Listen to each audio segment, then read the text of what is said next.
Friends, good morning. কেমন আছো তোমরা সবাই? তো দেখো, একটা পার্সেল এসেছে। তো আমরা দুজনে এখনো যাচ্ছি পার্সেল আনতে ছেলেকে নিয়ে। আর আজকে ভীষণ রৌদ্র উঠেছে, তাই দেখো ছাতা মাথায় দিয়ে যাচ্ছি।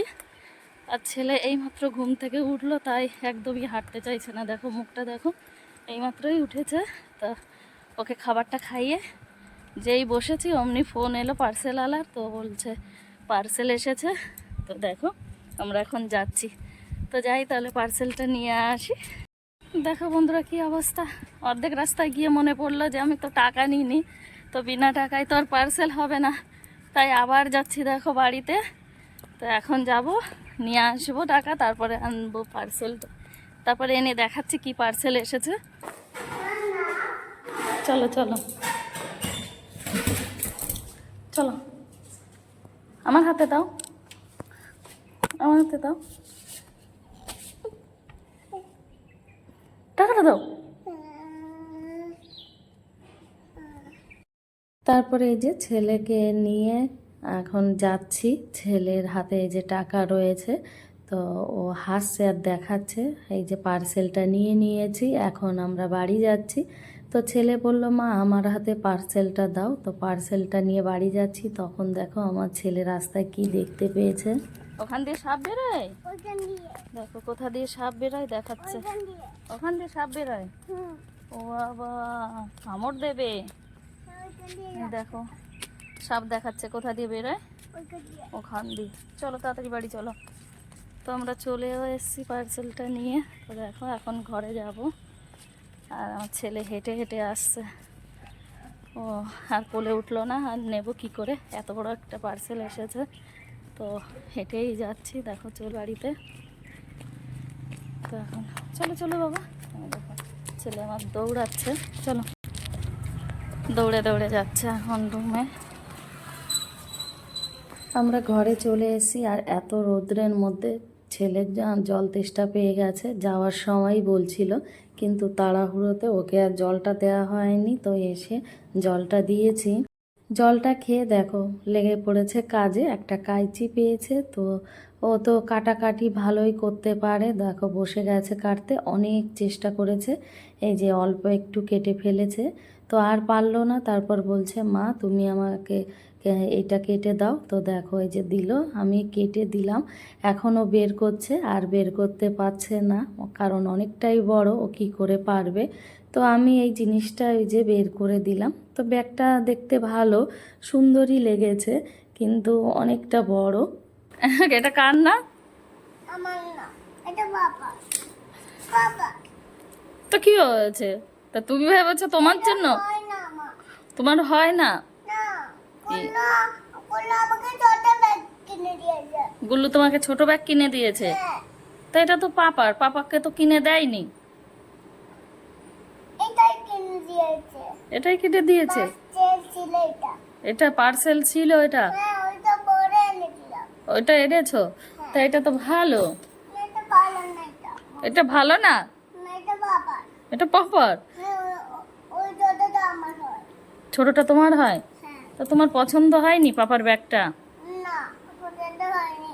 পছন্দ এটা বড় এটা হয় নাকি? দেখি তো হয় নাকি, দেখো তো, দেখো হয় নাকি, দেখো। এটা হচ্ছে না। হচ্ছে না? হ্যাঁ, তা ফেলে দিয়ে চলে গেলে? এটা আমার হয়। এটা তোমার হয় না, তা এসে দেখো কেমন হয়েছে। এটা তোমার হয়, এইটা, তুলে দেখাও কোনটা। এইটা। এইটা তোমার? তাহলে তোমারটা তো কিউট, দেখেছো, একটা বেবি একটা পাপা, তাই তো? তাহলে তোমার ব্যাগটা তো খুব সুন্দর, সুন্দর তো। হ্যাঁ, বাবাটাও খুব সুন্দর। পাপারটাও খুব সুন্দর। হ্যাঁ বাবা, এই দেখো খুব সুন্দর ব্যাগ। এই, ও গ্রিন চাটাতে পড়ে যাচ্ছিল। পড়ে যাচ্ছিল? এরকম করে। উনি বাবালে, কি করেছিস আমাকে দেখা, কি কেটে ফেলেছিস? এখন আবার কি কেটে ফেললি? কাঁচি দিয়ে কি কেটে ফেলেছো বাবা?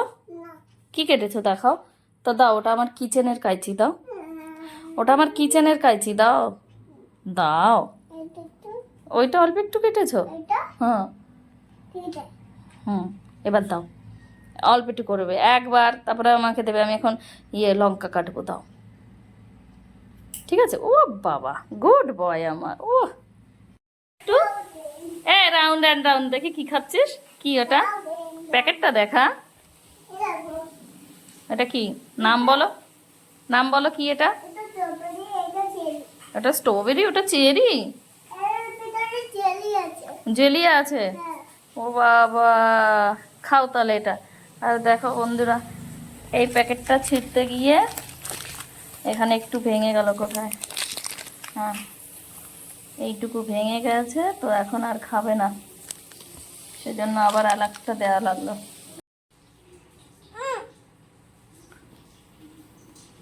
কি করছিস? ওই রুমে যাব? কেন যাব? কেন যাব? দেখা আগে আমাকে, দেখা কি করছিস।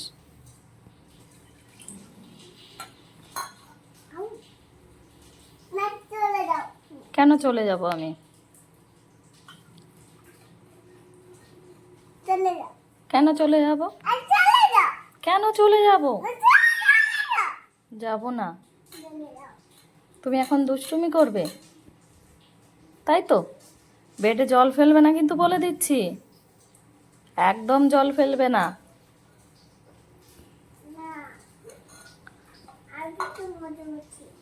মজা করছো তুমি একটু? করো মজা। তো বন্ধুরা, তোমরা তো দেখতেই পেলে আমার ছেলে সারা দিন কি কাণ্ড করে। তো ওর পেছনে দেখার জন্য একটা লোক লাগে। তো সারাক্ষণই এইরকমই করে, জল পেলে এই যে বিছানা সব কিছু ভিজিয়ে দেয়, ওইভাবেই জলটা নিয়ে খেলতে থাকে। তো যাই হোক, ও করতে থাকুক। এইদিকে আমি রান্নাঘরে চলে এসেছি রান্না করার জন্য। তো দেখো, মাছের ঝাল বানাবো, তো তার জন্য মশলাটা ভালো করে কষিয়ে নিয়েছি, আর কালারটা খুব সুন্দর এসেছে। এর মধ্যে কোনো লঙ্কার গুঁড়ো মেশানো হয়নি, এমনিতেই এরকম কালার হয়েছে টমেটোটা দেওয়ার জন্য। আর দেখেছি যে স্টিলের কড়াইতে রান্না করলে কালারটা খুব সুন্দর হয়, কিন্তু যদি লোহার কড়াইতে রান্না করি তো কালারটা না কালো হয়ে যায়, দেখতে ভালো লাগে না। তো দেখো, এইদিকে আবার আমি একটা বাঁধাকপি নিয়ে এসেছি। তো বাঁধাকপির উপরে যে পুরনো পাতাগুলো আছে সেগুলো এক এক করে এখন আমি ছাড়িয়ে নিচ্ছি, এটা আর কি আজকে বানাবো। আর এইদিকে মশলাটা হয়ে গেছে, মানে জলটা ফুটে গেছে, তো ওর মধ্যে আমি মাছগুলো দিয়ে দিলাম। এখন দেখো কিভাবে টকবক করে ফুটছে, তো এটা তো এখন হয়ে যাবে এটা। তারপরে আমি বাঁধাকপিটা এই যে কেটে নিচ্ছি, তো আধা কেটে রেখে দিয়েছি, কারণ অতটা একবারে বানাবো না। আর এইদিকে আধাটা কেটে রেখেছি। আর এইদিকে আমার ছেলে দেখো কি করছে, একজোড়া চপ্পল এনেছিলাম, তো সেটা নিয়েই ও খেলছে। তো ওতে দড়িটা বাঁধা রয়েছে, খোলা হয়নি। আর ও সুরাক থেকেই ওটা বের করে নিয়ে এসে, তো বের করে নিয়ে এসে এখন পায়ে দিয়ে হাঁটছে। তো ওতে একটা ট্যাগ লাগানো আছে, তো ওটাই বলছে মা খুলে দাও। তো দেখো কিভাবে হেঁটে হেঁটে যাচ্ছে, তো এ সারাক্ষণ এইরকমই করে। আর এইদিকে বাঁধাকপিটা আমার কাটা হয়ে গেছে, তো আমি সিদ্ধ দিতে বসিয়ে দিয়েছি। আর মাছের ঝালটা দেখো পুরো কমপ্লিট হয়ে গেছে। এইদিকে ভাতটা দিয়েছি, আর ওইদিকে দুধটা হচ্ছে। তো দেখো, বাঁধাকপি রেসিপিটা আর সেইভাবে শেয়ার করতে পারিনি, তো বানানো কমপ্লিট হয়ে গেছে। আমি এখন এটা নামিয়ে নিচ্ছি। তো আজকে দুপুরে রান্না পুরো কমপ্লিট হয়ে গেছে, মাছের ঝাল আর বাঁধাকপির সবজি। দুপুরে খাওয়া দাওয়া কমপ্লিট হয়ে গেছে, এখন হলো সন্ধ্যার টাইম। তো সন্ধ্যার সময় ছেলে মেয়েকে দুধ খাইয়ে দিয়ে তারপরে এই যে নিয়ে আসি। তো মেয়ে তো আগে আগে ছুটছে, কারণ ওর বান্ধবীরা ওখানে রয়েছে, তো সেই কারণে। আর এইদিকে আমার ছেলের মনটা ভালো নেই, ও ঘুমিয়েছিল, তো ওকে ঘুম থেকে তুলে নিয়ে এসি। এই জন্য ও আমার কোল ছাড়তে চাইছে না। তো মেয়ে তো আগে আগে দৌড়ে চলে এসে, তারপর আমি এলাম আস্তে আস্তে। আর এদিকে ওর বান্ধবীরা খেলছে, আর ওর বান্ধবীর মাও এসে বসে আছে এখানে। আজকে বেশি লোক নেই, কারণ সবাই ঘুরে চলে গেছে, তো আমরা এসেছি লেটে, কারণ মেয়ের টিউশন থাকে, তো টিউশনটা পড়েই তারপরে আসে। আর দেখো, আমার ছেলে কোল থেকে নামতেই চাইছে না, আমার কোলে বসে আছে। তো ওখান থেকে যা ঘোরার ঘুরে নিয়েছি, তারপর চলে এলাম একটু সবজি নিতে।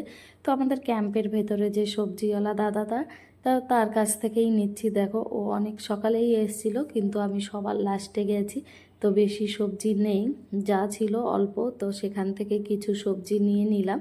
তো গাজর নিয়েছি, পেঁয়াজ নিয়েছি, আলু নিয়েছি। দেখো, পেঁয়াজ বেশি ছিল না দেখে যে কটা ছিল, তো সে কটাই নিয়ে নিলাম। আসলে এখন সবজি খুবই কম উঠছে, তো সবজি তো নেওয়া কমপ্লিট। এখন আমরা এই যে বাড়ি যাচ্ছি, তো এখন বাড়ি যাব আর ছেলে মেয়েরা ওখানে রয়েছে খেলছে। তো দেখো এই যে সবাই খেলা শুরু করে দিয়েছে, এদের আবার না খেললে ভালো লাগে না। ছেলে আবার সৌম্যকে ভীষণ ভালোবাসে, দেখো দুজনা কিভাবে নাচ করছে। তো আমার মেয়ে পাশে দাঁড়িয়ে আছে আর ছেলের তো ভীষণ আনন্দ হচ্ছে। আসলে সাইডে না কোথায় বক্স বাজছিল, তো সে আওয়াজ হচ্ছিল, গান বাজছিল, আর গান শুনতে পেলে আমার ছেলে খুব নাচ করে। তো দেখো কিভাবে নাচ করছে, তাই তোমাদের সঙ্গে একটু শেয়ার করে দিলাম। তো বাচ্চারা এদের বাচ্চাদের মতন নাচ, দেখো হাত তুলে কিভাবে নাচ করছে। তো এরা এত নাচ করা কমপ্লিট, তো খেলাধুলা মানে সব কমপ্লিট হয়ে গেছে। আমরা 1 ঘন্টা মতনই বাইরে থাকি। তো তারপরে এই যে আমরা এখন বাড়ি চলে যাচ্ছি এদের নিয়ে, কারণ আবার বই পড়তে হবে, স্কুল আছে, হোমওয়ার্ক করতে হবে। তো সেই কারণে আসতে তো চায় না। দেখো আমার ছেলে রাস্তাতে আবার কি দেখতে পেয়েছে, আবার ও পা দিয়ে একটু ঘষে দেখছিল। তো এইদিকে আবার আমরা এই যে বাড়ি যাচ্ছি। তো আমার মেয়ে বলছে যেই আমি হোমওয়ার্কের কথা বললাম অমনি হোমওয়ার্কের গল্প শুরু হয়ে গেছে, কারণ একদমই ও হোমওয়ার্ক করতে চায় না, প্রচুর টাইম লাগায়। হোমওয়ার্ক করতে বসলে রাত 12টা বাজিয়ে দেয় ম্যাডামদের। তো টিউশনটাও লাস্টে করে, আগে স্কুলের করে। তো স্কুলেরটা করতে বেশি টাইম লাগে না, টিউশনেরটা করতে একটু টাইম লাগে। তো সেই গল্প ওই করছে ও। তো দেখো চলেও এসেছি আর ছেলে মেয়ে বসে পড়েছে বই পড়তে। তো দুই ভাই বোন তো পড়ছিল, ছেলে তো আর সেইভাবে পড়ে না। আমার মেয়ে হোমওয়ার্ক করছিল, দেখো টিউশনের হোমওয়ার্ক, ম্যাডাম হোমওয়ার্ক দিয়েছিল, তো সেই পেজটাই ও টেনে ছিঁড়ে ফেলেছে। ফেলে কি করেছে, একদম দুমড়ে না খাটের নিচে ফেলে দিয়েছিল, ওই সাইডে ফাঁকা ছিল ওখান দিয়ে। তো সেটা তুলে মেয়ে আবার দেখো এখন সেই কোশ্চেনগুলো আবার লিখছে কপিতে। তো লেখার পরে আর কি হোমওয়ার্কটা কমপ্লিট করবে। তো ছেলে সারাক্ষণ এই রকমই করে। এখন দেখো আবার ভদ্র ছেলে কালার করছে, ওর দিদি একটা র্যাবিট বানিয়ে দিয়েছে ওকে, তো সেটাই ও বসে বসে কালার করছে, দেখো কিভাবে। তো বেশিক্ষণ তো করে না, কালারটা করার পরে খুব আনন্দ হচ্ছে, বলছে দেখো মা আমি কালারটা করেছি। তো আবার কালার করছে। তো এই রকমই করে, ও তো আর বেশিক্ষণ পড়ে না। এদিকে ওর দিদি আবার একটা বানিয়ে দিয়েছে, দেখো কলা গাছ, তো সেটাই ও বসে বসে কালার করছে আর আমাকে দেখাচ্ছে। তো ওর মনে তো ভীষণ আনন্দ হচ্ছে। তো দেখো আবার ওর দিদির সঙ্গে একটু কি বলছে, আবার কালার করছে। তো এদের নিয়ে বই পড়াতে ভীষণ কষ্ট হয়। তো আসলে মেয়েকে পড়ানোর জন্য আলাদা কাউকে দরকার হয়, আর আমি যদি মেয়েকে পড়াতে বসি তাহলে ছেলেকে ধরার জন্য একজনা লাগে, না হলে ছেলে একদমই পড়তে দেয় না। তো দেখো যাই হোক ছেলে তো এখন পড়ছে। আর আজকের ভিডিওটা আর বেশি বড় করলাম না, এই পর্যন্তই। তোমাদের দেখে যদি ভালো লেগে থাকে তাহলে একটা লাইক, শেয়ার, কমেন্টস আর সাবস্ক্রাইব করে দিও।